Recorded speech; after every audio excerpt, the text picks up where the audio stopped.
Good morning everyone, this is As Mohammad Khan and I welcome you in today's class student. In our previous class we have discussed about the solution. What are the solutions student? Solutions are the homogeneous mixture of solute and solvent. Today we will discuss about the suspension, and suspensions are just opposite of the solution student. Because suspensions are the heterogeneous mixtures of solute and solvent in which the solute particles are not completely dissolved. They are found in suspended form.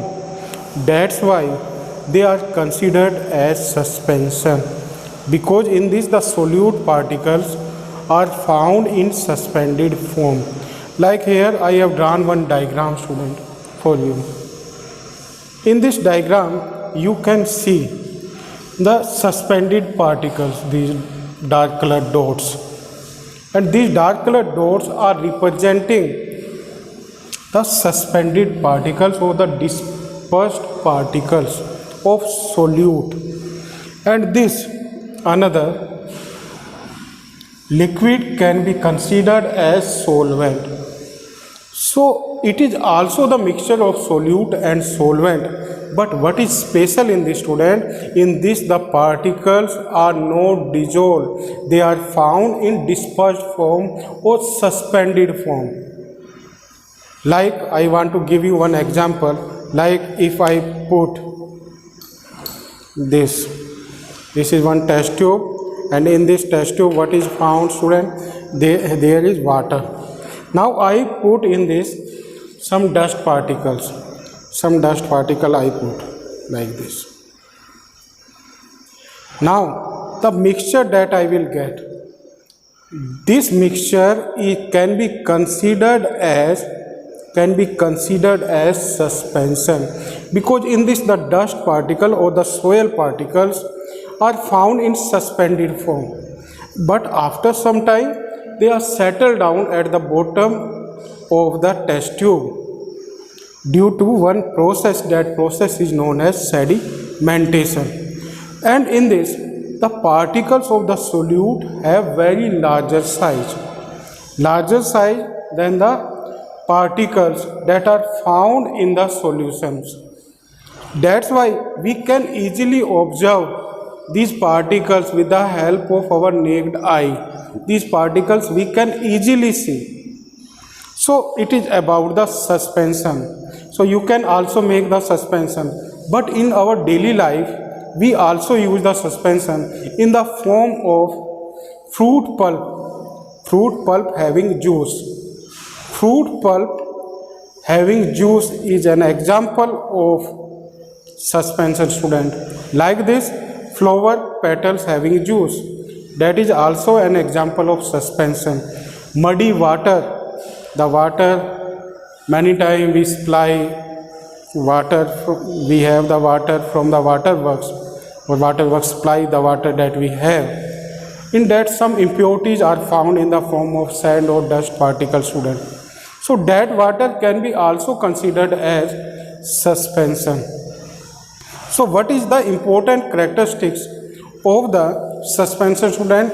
The first characteristic, it is non-homogeneous mixture or it is heterogeneous mixture. In this the solute particles have very large size, and those particles we can see with the help of our naked eye.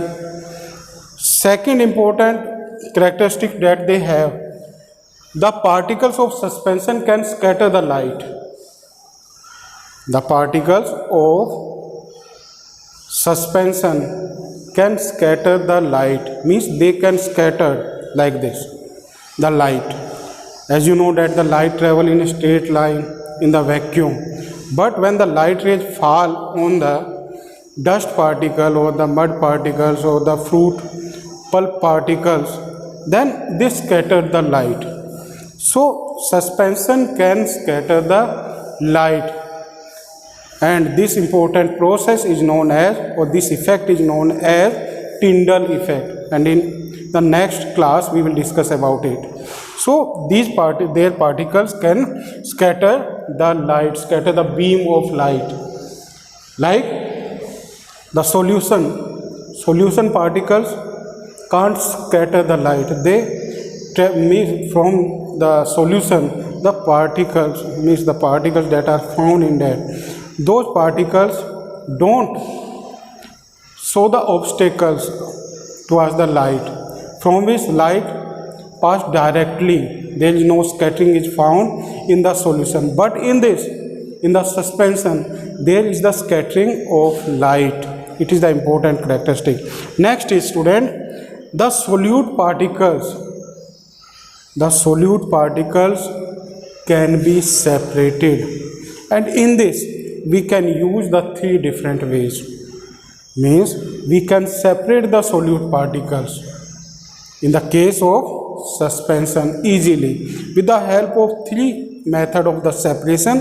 First is sedimentation, in that all the particles are settled down. Like now in this, you can easily observe that all the particles of the suspension are settled down. They are settled down, and this important process is known as sedimentation. So with the help of the sedimentation, we can separate the solute particles. In this, the solute particles are sand particles, student, and those all sand particles are settled down, and this process is known as sedimentation. Now if I separated this solute particle and the solvent particle, and this solvent particle we separate in another test tube like this. This process is known as decantation. This is known as decantation. So with the help of the decantation, we can also separate the solute and solvent. Next important process, that is known as filtration. In the filtration, student, the important process takes place in which the filter paper is used, or some filters are used made up of cloths. So with the help of those filters, the solute particles are separated, and that important process is known as filtration. So their particles means in the case of suspension, the solute particles can be separated with the help of sedimentation, decantation and filtration. So these are the three important processes from which we can separate the solute and solvent. How can we easily separate them? Because they have, means the solute particles have the large size, due to which we can easily separate the solute and solvent particles. Now next is colloidal solution or colloids. Now what are the colloids, student? Colloids are also the heterogeneous mixture, but in this the solute particles have the smaller size than the suspension particles or suspended particles. That's why we put them in different category. Means all the colloids are found in different category because their solute particles have very small size, and they don't show, means their particles don't show the sedimentation or filtration. We can't filter them easily, they are not filtered, and they also don't show the decantation. So in our next segment we will discuss in detail about the important topic, that is colloids or colloidal solution. Now you will learn this important topic, suspension, and you will try to write and learn this important topic in your notebook, student. Thank you very much and have a pleasant day.